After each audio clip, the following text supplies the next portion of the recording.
আস্ত গাছের ভেতর থেকে বের হচ্ছে ধোঁয়া, বিস্ময়করভাবে ভেতরে জ্বলছে দাউ দাউ আগুন, যেন গাছের ভেতরটা পুড়ে ছারখার হয়ে যাচ্ছে। এ আগুন এমনই আগুন, খোদ ফায়ার সার্ভিসের কর্মীরাও এসে নেভাতে পারেননি তা। তাজা গাছের ভেতরে আগুন জ্বলার খবর চারদিকে ছড়িয়ে পড়তেই দূর দূরান্ত থেকে এসে ঘটনাস্থলে ভিড় করছেন শত শত উৎসুক জনতা। এলাকায় সৃষ্টি হয়েছে ব্যাপক চাঞ্চল্যের।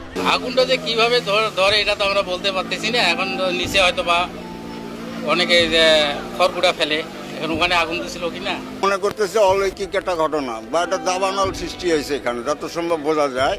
এই ভিতর থেকে প্রতিটা ডাল থেকে যেভাবে আগুন বাড়াইতেছে তাতে তো গাছের মানে বয়স অনুপাতে বলা লাগে প্রায় 50 বছর বয়স হয়েছে এই গাছের। আমি সকালে এসে যখন দেখলাম এই অবস্থা, আমি নিজেও ভিডিও করে নিলাম। নিয়ে অনেকে আবার বলতেছে যে আসলে এগুলো মানুষের লাগানো আগুন, কারণ এই গাছটা অনেক পুরাতন, তো অনেক পুরাতন গাছের দেখা যায় যে বাইরে গাছপালা অনেক, কিন্তু ভেতরের অংশটা অনেকটা শুকায়ে গেছে। শুকায় যাওয়ার কারণে আগুনটা হয়তোবা বিভিন্ন কাণ্ড দিয়ে বের হচ্ছে। 1 জুলাই শতবর্ষী করাই গাছ থেকে আগুন বেরোনোর এই ঘটনাটি ঘটে কুড়িগ্রাম চিলমারী উপজেলার রমনা রেল স্টেশন চত্বরে। স্থানীয়রা জানান, সকালে বিশাল গাছটি থেকে ধোঁয়া বের হতে দেখেন অনেকে। কাছে গিয়ে দেখেন মাটি থেকে প্রায় 10-12 ফুট ওপরে শতবর্ষী ওই গাছের বিভিন্ন ডালের ভেতর থেকে দাউ দাউ করে জ্বলছে আগুন। সে সময় এলাকার লোকজনের পাশাপাশি ফায়ার সার্ভিসের কর্মীরাও সেই আগুন নেভাতে ব্যর্থ হন। তবে কিভাবে এই আগুনের সূত্রপাত তা খতিয়ে দেখার দাবিও জানান এলাকাবাসী। আগুনের একটা কুণ্ড, মানে ওই ভাড়ার আগুন, যেমন আমার দরজা খুললে ধরুন আগুন দেওয়া যায় না, ওইরকম তন্দুরের আগুন। এই গাছের সাথে আমার সুসম্পর্ক, মানে আত্মা বেতাত্মার সম্পর্ক। আমাকে এখানে দিনে 24 ঘন্টা অতিবাহিত করা লাগে, কিন্তু আমি তো কল্পনা করতে পারতেছি না এই আগুনটা কিভাবে আসলো, কিভাবে লাগলো। এর আগে এখানে মেথরেরা ছিল, তখনও তো এরকম অঘটন ঘটে নাই। ওরা তো এখানে সাথে ছিল, ঘর লাগা ছিল।